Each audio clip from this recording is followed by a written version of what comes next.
1972 সালের 10ই জানুয়ারি দেশে বাংলাদেশের ইতিহাসের এক রণজয়ী বীরের আগমন।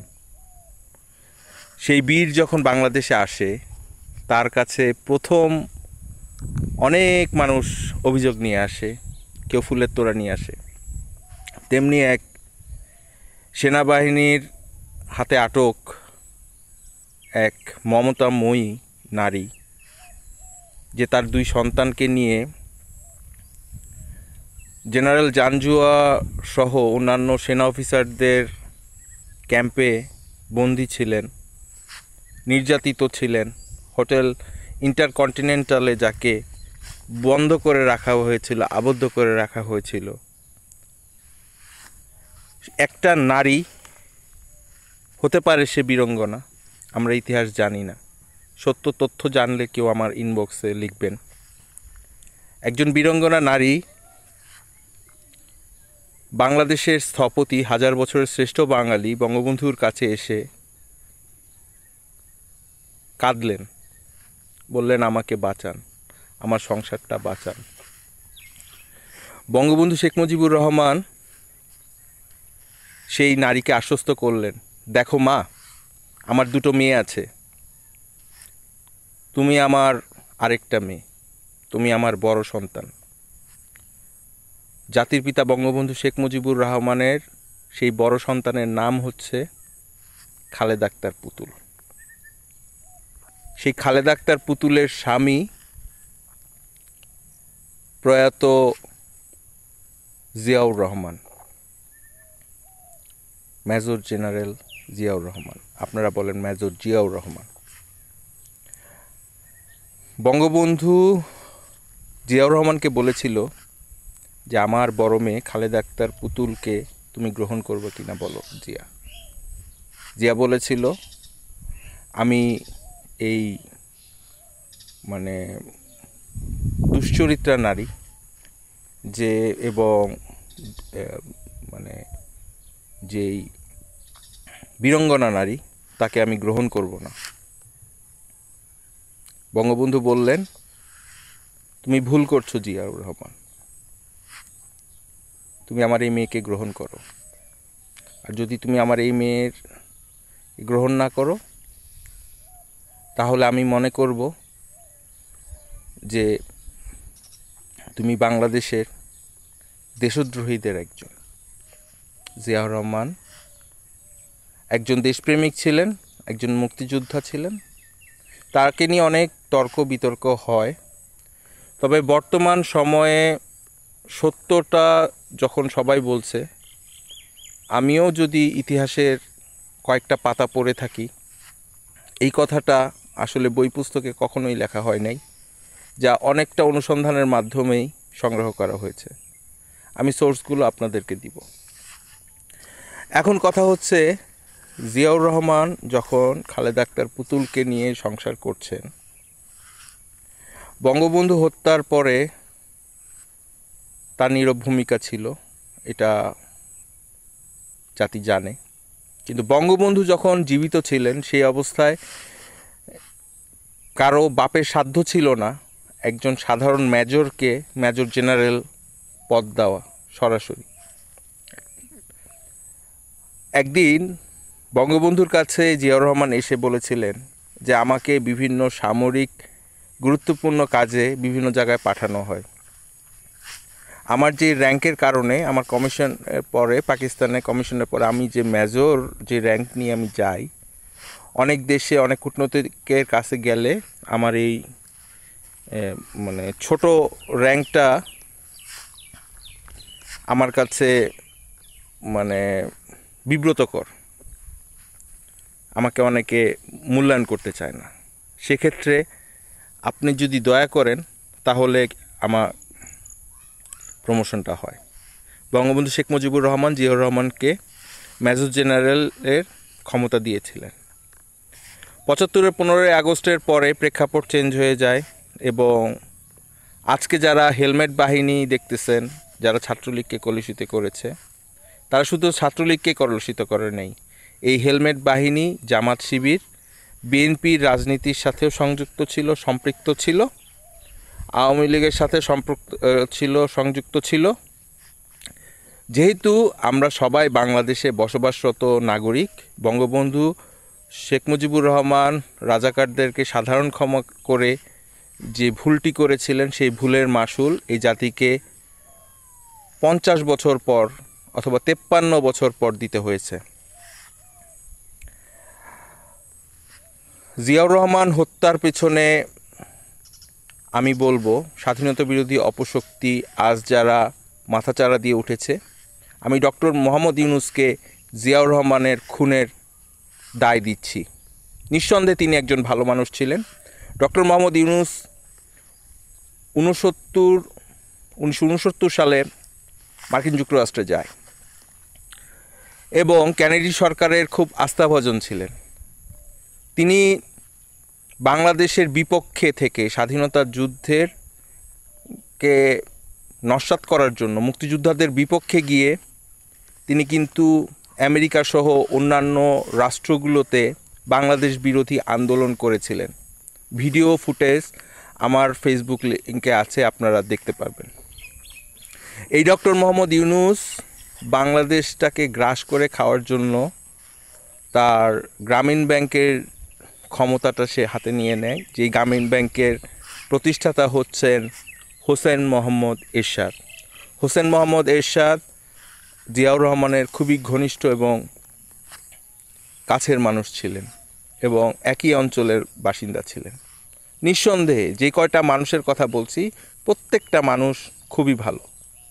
এই এরশাদ পতনের পেছনে শেখ হাসিনা এবং খালেদা জিয়ারকে ব্যবহার করার পেছনে স্বাধীনতা বিরোধী অপশক্তি, ফ্রিডম পার্টি এবং জামাত জড়িত ছিল। পরবর্তীতে জামাতকে নিয়ে যখন জোট গঠন করে বিএনপি বুঝতে পারে যে তাদের পরাজয়ের কারণ হয়ে যাচ্ছে পরাজয়ের কারণ হচ্ছে জামাত। খালেদা জিয়া একটি বক্তব্যে বলেছিলেন যে বিএনপিকে ধ্বংস করার জন্য জামাত ষড়যন্ত্র করছে, তাদেরকে কুত্তার বাচ্চা বলেও তিনি সম্বোধন করেছিলেন। আশা করি যারা বিএনপির ভাইরা আছেন তারা বিষয়টি বুঝতে পারবেন। এবং আওয়ামী লীগ সরকারের সাথে ওতপ্রোতভাবে জড়ানোর জন্য অনেকভাবে চেষ্টা করেছে। শেষ পর্যন্ত যখন বিফল হয়েছে, ক্ষমতা লোভে আওয়ামী লীগের কিছু লোভী মানুষকে টাকার বিনিময়ে জামাত এবং শিবিরের যারা রাজনীতিবিদ আছেন তারা যুবলীগ, ছাত্রলীগ এবং আওয়ামী লীগের ভিতরে তাদের নেতাকর্মী ঢুকানো শুরু করে স্লো পয়জনিংয়ের মাধ্যমে।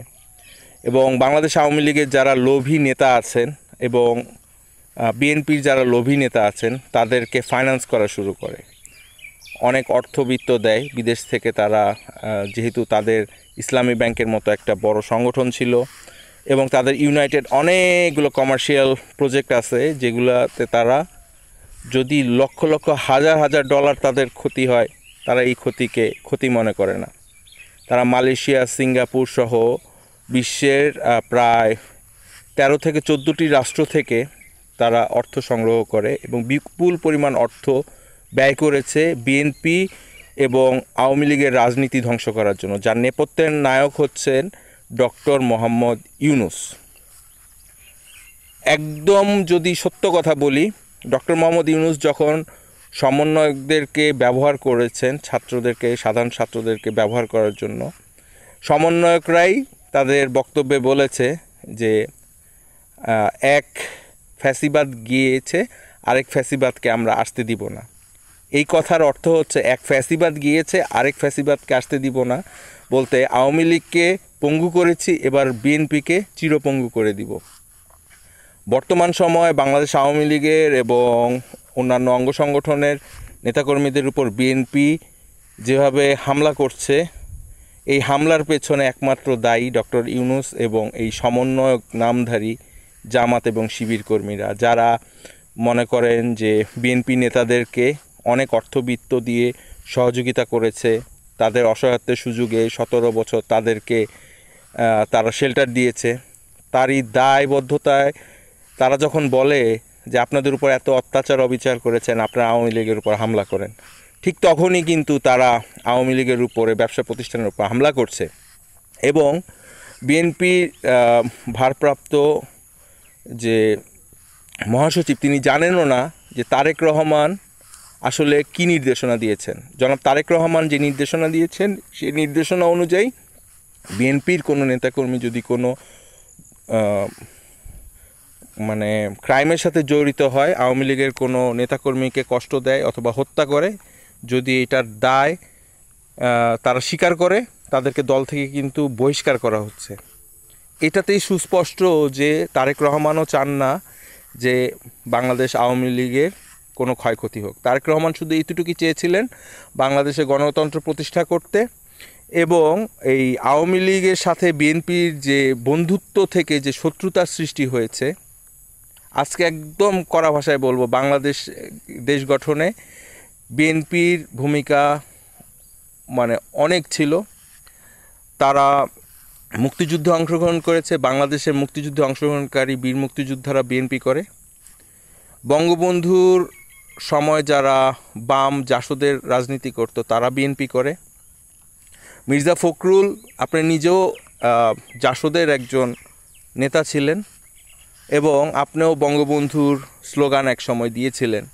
কিন্তু বঙ্গবন্ধু হত্যার কারণে এই যে থার্ড পার্টি জামাত এবং ফ্রিডম পার্টি আপনাদেরকে যেভাবে ব্যবহার করেছে, আপনাদেরকে মিঠা মিঠা সুরে কথা বলেছে, আপনারা এখন ভুলে গেছেন তাদের অবদানের কথা। এই যে সাংবাদিক ইলিয়াস আপনাকে বলেই দিছে যে আপনি আওয়ামী লীগের পক্ষে যদি থ্রেট দিয়েছে, আওয়ামী লীগের পক্ষে যদি আপনি কোনো কথাবার্তা বলেন মির্জা ফখরুল, আপনার কিন্তু নারী কেলেঙ্কারির কথা আমরা বলে দিব। তাহলে এই নারী সাপ্লাইটা দিল কে?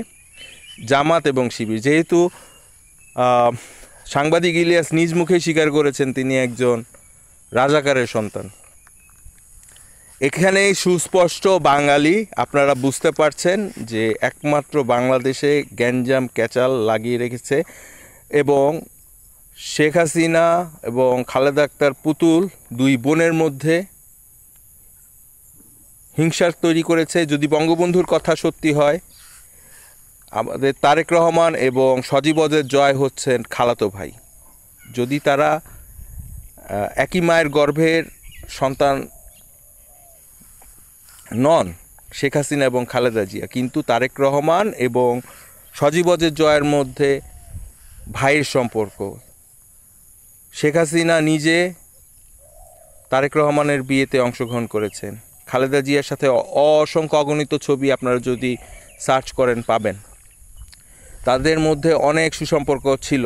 আরাফাত রহমান কোকো যখন হাসপাতালে অসুস্থ হয়ে মৃত্যুবরণ করে মালয়েশিয়াতে, শেখ হাসিনা কোকোকে দেখতে গিয়েছিলেন, এবং তখন থেকে কিন্তু মানে ফাটল ধরে।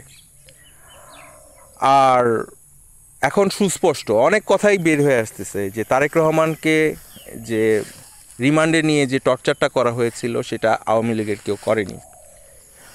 আওয়ামী লীগের পরিচয়ে যারাই সাধারণের উপর হত্যা করেছে, তারা সবাই জামাত এবং শিবির কর্মী, এটা সুস্পষ্ট।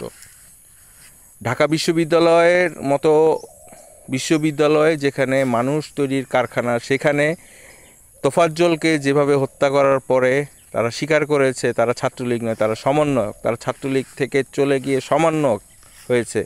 সমন্বয়ক মানে এখন বাংলাদেশের মানুষ বুঝতে পেরেছে যে সমন্বয়ক মানেই জামাত এবং শিবির।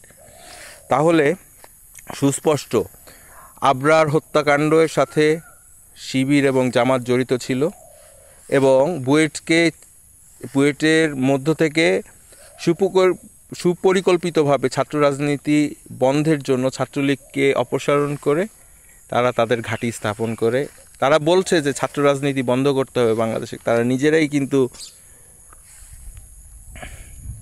এখন শিবির পরিচয়ে ইউনিভার্সিটিগুলি দখল করছে। ভিসি থেকে শুরু করে প্রক্টর সবাই এখন শিবিরের সদস্য। তাহলে আমি ভবিষ্যৎবাণী দিয়ে যাচ্ছি, আমি মরার ভয় করি না, একমাত্র আল্লাহ সুবহানাহু তাআলাকে আমি মানি। হাজির নাজির করে আমি বলছি, যদি সত্যি কথা হয় বিএনপি এবং বাংলাদেশ আওয়ামী লীগ একত্রিত হবে বিএনপি এবং বাংলাদেশ আওয়ামী লীগ আবার ভাই ভাই সম্পর্ক হবে। সজীবদের জয় এবং তারেক রহমান দুই ভাই, দুই বন্ধু। তারা নিজেরা স্বীকার করেছে যে তারা দুইজন ছোটবেলার খুব ভালো বন্ধু, সজীবদের জয় এবং তারেক রহমান। তারা দেশ গঠন করবে, ডক্টর মোহাম্মদ ইউনূসকে প্রতিহত করবে বাংলাদেশ আওয়ামী লীগ এবং বিএনপি। তাদের মধ্যে যে ভুল বুঝাবুঝি, মান অভিমান চলছে। 18 মাস সময় চেয়েছে বাংলাদেশ সেনাবাহিনী, আপনাদের 18 দিনও লাগবে না, 18 ঘন্টাও লাগবে না, জাস্ট 18 মিনিটও না, 18 সেকেন্ডে যদি আমার এই কথা আপনার মগজের ভিতরে ঢুকে যায়, আমি ভবিষ্যৎবাণী দিচ্ছি, বাংলাদেশ আওয়ামী লীগ এবং বিএনপি সবাই সবার পরিপূরক, এবং বাংলাদেশের সর্ববৃহৎ দল হচ্ছে বাংলাদেশ ন্যাশনাল পার্টি বিএনপি এবং বাংলাদেশ আওয়ামী লীগ। এই দুটো দলকে আপনারা চিরতরে পঙ্গু করতে চাচ্ছেন। এই বট গাছগুলোকে আপনারা কেটে চারা গাছ বানাতে চাচ্ছেন। ভুলে যাবেন না, বাংলাদেশ আওয়ামী লীগ এবং যে বিএনপি বাংলাদেশের সর্ববৃহৎ রাজনৈতিক সংগঠন। তাদের মধ্যে যদি ভাতৃঘাতীর সংঘাত আপনারা যেভাবে তৈরি করেছেন, মানুষ বুঝতে পারবে খুব অচিরেই, আপনারা ধরা পড়বেন। ডক্টর ইউনূস সহ এই সমন্বয়ক নামধারী যারা আছে তাদেরকে কি শাস্তি দিবে সেটা একমাত্র আমরা বুঝে গেছি। বিএনপি এবং বাংলাদেশ আওয়ামী লীগ একত্রিত হয়ে কী যে পদক্ষেপ নেবে এক আল্লাহ ছাড়া কেউ বলতে পারে না, এবং এই পরাশক্তি পরাজিত হবে একমাত্র বিএনপি এবং আওয়ামী লীগের কাছে। আমি বলবো না যে বিএনপির ভাইয়েরা আওয়ামী লীগে যোগদান করেন, আওয়ামী লীগের ভাইয়েরা বিএনপিতে যোগদান করেন। আপনারা স্কুল কলেজ বিশ্ববিদ্যালয়ে একসাথে পড়ালেখা করেছেন, কাঁধে কাঁধ রেখে পড়ালেখা করেছেন, একসাথে চলেছেন, একই এলাকায় থেকেছেন। এখন আপনাদের গত 25 অথবা 30 বছর কেউ কারো মুখ দেখতে পারেন না, দেখলে থুতু মারেন, ঘৃণা করেন। এ ওর ঘর লুট করেন, ওর দোকান লুট করেন, এ ওর মানে ব্যবসায় বাধা দেন। এগুলোর পিছনে একমাত্র নেপথ্যের নায়ক হচ্ছে ডক্টর মোহাম্মদ ইউনূস, এবং এই ডক্টর মোহাম্মদ ইউনূসকে সারা জীবন মানুষ ঘৃণা করবে। এবং তিনি যদি এক ওয়াক্ত নামাজ পড়ে থাকেন, আমার তো মনে হয় না তিনি একজন পরহেজগার নামাজি মানুষ। ডক্টর মোহাম্মদ ইউনূস ফেরাউন শয়তান, তাকে শয়তানে ধরেছে, তাকে ফেরাউন নমরুদে ধরেছে। আপনারা বিএনপি এবং আওয়ামী লীগের যত নেতাকর্মী আছেন সবাই একত্রিত হয়ে ডক্টর মোহাম্মদ ইউনূসকে তওবা পড়ান। আপনারা সবাই মিলে ডক্টর মোহাম্মদ ইউনূসকে কলেমা পড়ান, নামাজ শিখান, আল্লাহর পথে আনেন। বিএনপি যেভাবে বিএনপি অথবা আওয়ামী লীগকে দোষারোপ করে ডক্টর মোহাম্মদ ইউনূস সমন্বয়ক জামাত শিবিরকে হেদায়েতের বাণী শোনাচ্ছেন, এই ডক্টর মোহাম্মদ ইউনূসকে হেদায়েত করবে একমাত্র বিএনপি এবং বাংলাদেশ আওয়ামী লীগ। আমি ওয়াদা করছি, আমি প্রকৌশলী মোহাম্মদ আশরাফুল আলম তমাল, আমি ওয়াদা করছি ডক্টর মোহাম্মদ ইউনূসকে কলমা পড়ানো হবে, তওবা করানো হবে, 5 ওয়াক্ত নামাজ পড়ানো হবে, এবং বাংলাদেশ আওয়ামী লীগ এবং বিএনপির টাকায় এবং জনগণের টাকায় ডক্টর মোহাম্মদ ইউনূস কলমা পড়ে 5 ওয়াক্ত নামাজ পড়ার অভ্যাস করবেন, এবং শেষ বয়সে একদিনের জন্য হলেও উমরা হজ করতে যাবেন। মানুষের গণধোলাই থেকে বাঁচতে হলে এটাই তার জন্য উপযুক্ত শিক্ষা। আর যদি সে মনে করে যে আমি ফেরাউন, আমি নমরুদ, আমি দাজ্জাল, আমি জালেম, তাহলে আমরা আর কিছু বলবো না। আপনার যেরকম আল্লাহ আছে আমাদেরও আল্লাহ আছে, আমরা আমাদের আল্লাহর কাছে বলে রাখলাম, আল্লাহ তুমি তাকে উত্তম প্রতিদান দিও। সবাই সুস্থ থাকবেন, ভালো থাকবেন, দেশকে ভালো রাখবেন। জয় বাংলা, জয় বঙ্গবন্ধু।